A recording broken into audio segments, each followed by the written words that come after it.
जैसे कि last episode में हमने देखा कि जियान ने युन सेक्ट को डिसबैंड करने के लिए कह दिया था और अब जियान वापस अपने जियाओ क्लैन में आ गया है और वो सोल हॉल के बारे में सोच रहा है कि उन्होंने उसके पापा और उसके टीचर के साथ पता नहीं क्या किया होगा। वही तभी एक मेंबर जियाओ फैमिली की जो जियान को चाय देने आती है, वो कहती है कि जियाओ दिंग और जियाओली आ रहे हैं।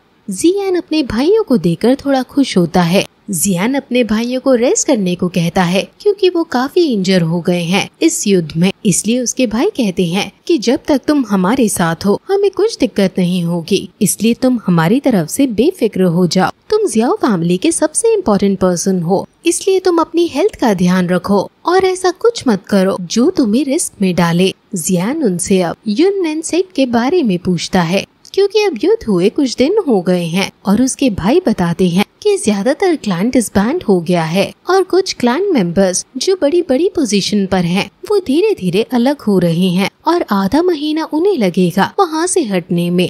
हमारी फैमिली का बदला पूरा हो गया है और अब उनके लिए यही सही होगा कि वो डिसबैंड कर दे खुद को, वरना युन नेनसेक्ट के अंदर हम लोग कत्लेआम मचा देंगे और अगर ये नौबत आई तो इससे जियान की क्लैन की ही बदनामी होगी। इसलिए अच्छा होगा कि अगर युन नेनसेट खुद ही अपने आप को डिसबैंड कर दे। ये बात जियाओ दिंग अपने छोटे भाई जियाओ ली को समझा रहा था क्योंकि जियाओ ली को ये बात बहुत अजीब लग रही थी कि हमने उन सभी को जिंदा छोड़ दिया। जियाओ ली को समझ आ जाता है और हंसते हुए कहता है कि वो काफी समय से ब्लैक हॉर्न रीजन में था, इसलिए नॉर्मल लोगों की तरह सोचना उसने थोड़ा बंद कर दिया था। जियाओ दिंग अब जियान को समझाता है कि मैं जानता हूँ कि तुमने ये फैसला अपने दिल पर पत्थर रख कर लिया था, लेकिन जो तुमने फैसला लिया वो एकदम सही था और अब तुम्हारी वजह से ही जियाओ फैमिली की लोग इतनी ज्यादा इज्जत करते हैं। और अगर अब तुम्हारे मन में यूजी के लिए भी फीलिंग्स हैं तो तुम उसे जाकर बता सकते हो। उसने युन नेनसेक्ट की बैटल में हमारे खिलाफ लड़ाई नहीं की थी, इसलिए वो हमारी क्लैन की दुश्मन नहीं है। जियान कहता है कि वो सब हमारा पास्ट था। असल में जियान के अंदर फीलिंग्स तो हैं, लेकिन उसके पास इस सब का टाइम नहीं है क्योंकि उसे जल्दी से टीचर की बताई हुई रेसिपी से लाइफ डिवोरिंग पिल भी बनानी है ताकि वो अपने भाई को दे सके। वहाँ तभी आइस एम्परर आते हैं और सभी उनको ग्रीट करते हैं और बैठने के लिए जगह देते हैं।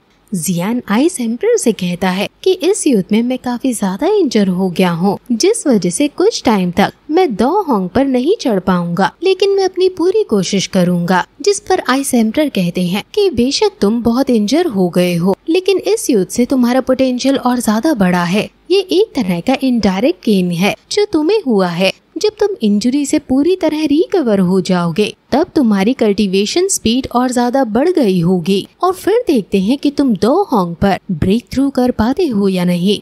जियान अब आइस एम्परर से सोल हॉल के बारे में पूछता है, लेकिन आइस एम्परर ने पहले कभी सोल हॉल के बारे में नहीं सुना था, लेकिन उसने याफे की मदद से उसके बारे में कुछ जानकारी निकलवाई थी। सोल हॉल बहुत मिस्टीरियस ऑर्गेनाइजेशन है जो सोल्स को हंट करती है और उनसे अपनी ताकतों को बढ़ाती है। जियान के पापा और टीचर दोनों ही सोल हॉल के कब्जे में है, जिसे जियान किसी भी कीमत पर छुड़ा कर रहेगा। और सोल हॉल जियाओ फैमिली में भी काफी इंटरेस्ट रख रहा है क्योंकि उसे कुछ चाहिए, इसलिए हमें और ज्यादा अलर्ट मोड में आना होगा। फ्यूचर में हमें और ज्यादा स्ट्रॉन्ग मैन अपनी साइड में चाहिए होंगे और हम सभी को और ज्यादा स्ट्रॉन्ग होना होगा। हमें एक फोर्स क्रिएट करनी होगी जो सोल हॉल जैसी पावरफुल ऑर्गेनाइजेशन के खिलाफ लड़ सके।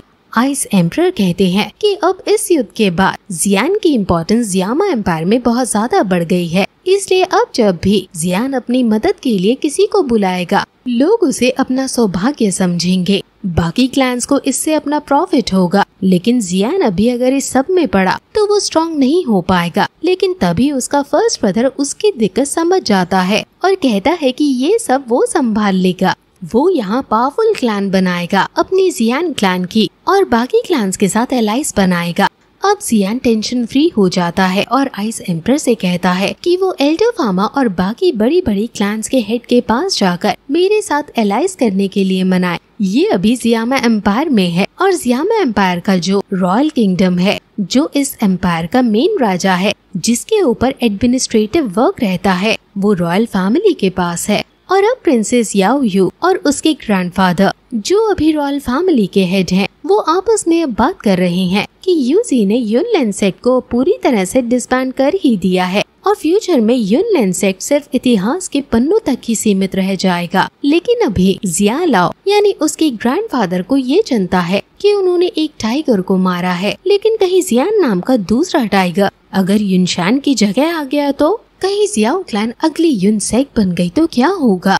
जियाओ क्लैन के पास युन सेक्ट से भी ज्यादा अब स्ट्रॉन्ग पावर है और उसने अभी अगर युन सेक्ट की तरह हमें सप्रेस करना शुरू कर दिया तो ये हमारी रॉयल फैमिली के लिए ठीक नहीं होगा। प्रिंसेस याओ यू उन्हें समझाती है कि जियान अपने वर्ड्स का बहुत पक्का है और उसने पहले ही हमारे साथ एलाइज बनाने का वचन दिया था। इस युद्ध की वजह से जियान का माइंड अच्छी तरह काम नहीं कर रहा था, इसलिए वो बेरहमी से कत्लेआम मचाने लग रहा था। लेकिन अब वो जब शांत होगा तो वो युनशान की तरह नहीं होगा। वो अपनी एक स्ट्रॉन्ग फैक्शन यानी क्लैन एस्टैब्लिश कर रहा है और हमें उसकी इसमें मदद करनी चाहिए। ये सुनकर ग्रैंडपा थोड़ा हैरान हो जाते हैं कि न सिर्फ हमें जियान को रोकना है बल्कि उसे आगे बढ़ने के लिए हेल्प करनी है। प्रिंसेस याओ यू इसमें उन्हें बहुत से बेनिफिट्स बताती है कि जियान ने सिर्फ कुछ लोगों की मदद से ही पूरे युन सेक्ट को उखाड़ फेंका है, इसलिए उसका साथ हमें बेनिफिट देगा। ग्रैंडपा प्रिंसेस याओ यू को उसकी इतनी तारीफ करता देख पूछ लेते हैं कि क्या तुम जियान को पसंद करती हो, जिस पर प्रिंसेस याओ यू शर्माकर कुछ नहीं बोलती और ग्रैंडपा भी फिर हंसकर बात पलटकर कहते हैं कि तुम रॉयल फैमिली की तरफ से जियान के पास जाओ और हमारी दोस्ती का हाथ उसे बढ़ाओ।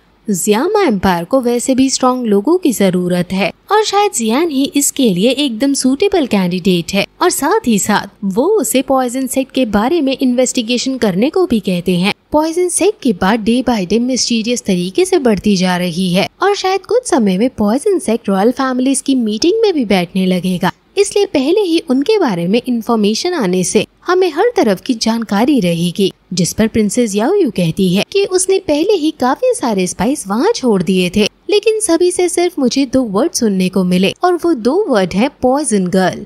गाइस, ये पॉइजन गर्ल की कहानी पहले आई है जो लिटिल फेयरी डॉक्टर के नाम से फेमस है और इसका जियान के साथ अफेयर भी चला था। अगर आपको इसके बारे में ज्यादा जानना है तो आप डिस्क्रिप्शन और कमेंट बॉक्स में दी गई लिंक पर क्लिक करके इसे देख सकते हैं।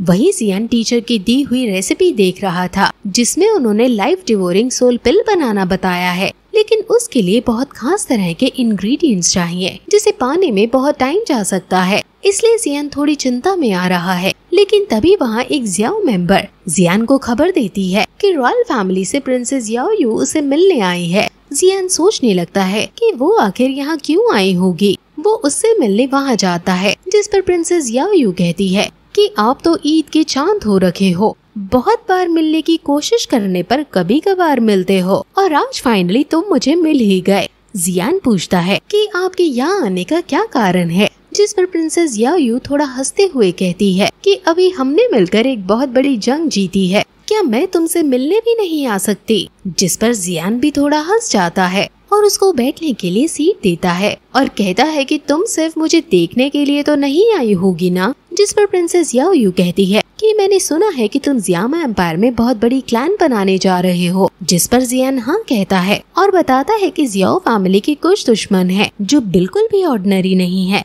इसलिए मुझे एक स्ट्रॉन्ग फोर्स क्रिएट करना ही होगा। इस पर प्रिंसेस याओ यू कहती है कि तुम फोर्स बना रहे हो ताकि जियामा एम्पायर में एक बहुत बड़ी ताकत खड़ी हो सके और दुश्मनों से प्रोटेक्ट कर सके, और हमारा भी सेम गोल है, इसलिए हम तुम्हारे साथ हाथ मिलाना चाहेंगे। ये सुनकर जियान शॉक हो जाता है और पूछता है कि इसके बदले में आपको कुछ नहीं चाहिए हमसे। जिस पर प्रिंसेस याओ यू कहती है कि बस हमारी रॉयल फैमिली को ये नहीं चाहिए कि एक युन सेक्ट को मारकर दूसरा युन सेक्ट खड़ा हो जाए। जियान उसके कंसर्न को समझ जाता है और कहता है कि तुम इसकी बिल्कुल चिंता मत करो, मैं युनशान नहीं हूँ।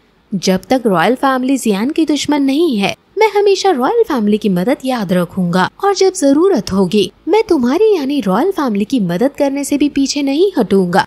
प्रिंसेस याओ यू खुश होकर कहती है कि मैं तुम्हारा कैरेक्टर जानती हूँ, तुम दोस्तों के साथ काफी अच्छे हो। जियान कहता है कि जब मैं फॉर्मेशन क्रिएट करूंगा तब मैं तुम्हें जरूर अपनी मीटिंग्स में शामिल करूंगा। और फिर प्रिंसेस याओ यू खुश होकर अपने आदमियों को बुलाती है और जियान के लिए काफी सारे गिफ्ट्स छोड़ जाती है। अब वो वहाँ से विदा लेती है और इनकी तरह से और इनकी तरफ से कोई गुड न्यूज आने का वेट करने को कहकर चली जाती है। जियान कहता है कि रॉयल फैमिली काफी जनरस है और वो हमारी क्लैन को फॉर्म होने से भी नहीं रोक रहे हैं, बल्कि उसमें हाथ मिलाने की बात कर रही हैं। और वैसे भी रॉयल फैमिली पहले कुछ सालों में मिस्टिक क्लाउड सेक्ट के हाथों बहुत सप्रेस हुई है, इसलिए उसे डर है कि कहीं हम भी तो एक दूसरी मिस्टिक क्लाउड सेक्ट नहीं।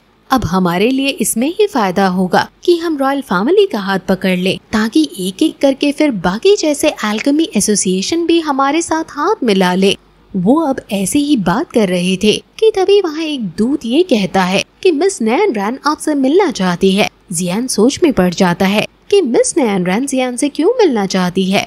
उसके भाई उसका मजाक उड़ाने लगते हैं कि ये तो वही है जो हमारी भाभी होने वाली थी। अब मिस नैनरैन वहाँ आती है और जियान उसे बैठने के लिए सीट देता है, लेकिन वो मना कर देती है और दुखी होकर कहती है कि मैं अब ज़ियामा एम्पायर छोड़कर जा रही हूँ। मैं बस तुम्हें एक आखिरी बार देखना चाहती थी, इसलिए आई हूँ। मेरी टीचर मुझे लेकर जा रही है, क्या तुम उनसे लास्ट बार मिलने आ सकते हो? जियान हाँ कर देता है और नैनरैन के साथ उस युद्ध वाले इलाके में चला जाता है। और वहाँ नैनरैन कहती है कि आसपास की तबाही देखकर तुम खुश तो बहुत होगे, जिस पर जियान उसके दुख को समझते हुए कहता है कि अगर तुम जियाओ फैमिली के डिस्ट्रक्शन को अपनी आंखों से देखती तो शायद ये सब ना कहती। नैनरैन भी समझ जाती है और दुखी होकर कहती है कि अगर वो 3 ईयर एग्रीमेंट ना होता तो ये दिक्कत कभी नहीं होती। जिस पर जियान कहता है कि पास की बातों को याद करके कुछ नहीं होता, इसलिए उन बातों को ना ही करे तो अच्छा है। और फिर वो उसको यूजी के पास ले जाती है और रास्ते में नैनरैन बताती है कि अब वो वहीं जाएगी जहाँ उसकी टीचर यानी यूजी ले जाएगी। जियान अब यूजी के पास जाता है और उससे पूछता है कि आखिर तुम कहाँ जा रही हो? मत जाओ, तुम मेरे साथ रहो, हम साथ में ताकतवर बनेंगे और अपने गोल्स को पाएंगे। हालांकि हमारा ज़ियामा एम्पायर आउटसाइड वर्ल्ड जितना एक्साइटिंग नहीं, लेकिन तुम एक लड़की हो और तुम यहीं पर सबसे ज्यादा सेफ हो। जिस पर यूजी हंसते हुए कहती है कि मुझे अच्छा लग रहा है कि तुम मेरी इतनी केयर करते हो, लेकिन शायद तुम भूल गए कि मैं द हुआंग एक्सपर्ट हूँ। जहाँ मैं जाऊंगी लोग मुझसे डरेंगे, इसलिए खतरे की तो कोई बात ही नहीं। और तुम ये बात जान लो कि मैं तुमसे नफरत नहीं करती, जो तुमने किया वो ही एक सच्चे बेटे को करना चाहिए। जिस पर फिर से जियान उसे परसुएट करने की कोशिश करता है कि फिर तुम मत जाओ ना, लेकिन यूजी अपना मन बना चुकी है, क्योंकि वो जिस जगह से आती है उस जगह को जियान ने तबाह किया है और कभी भी समाज हमें एक साथ रहने नहीं देगा। वो उसे फिर एक रिंग देती है जिसमें कई सारे जियान के लिए गिफ्ट्स हैं और ये उसकी फैमिली के लिए यूनसेट की तरफ से कॉम्पनसेशन है। यूजी कहती है कि मैं खुद को बहुत खुशनसीब समझती हूँ कि मेरी मुलाकात तुमसे हुई उन पहाड़ों में और हम इतने ज्यादा करीब आ गए। वो फिर साथ बिताए हुए पल याद करते हैं और फिर ये एपिसोड यहीं खत्म हो जाता है।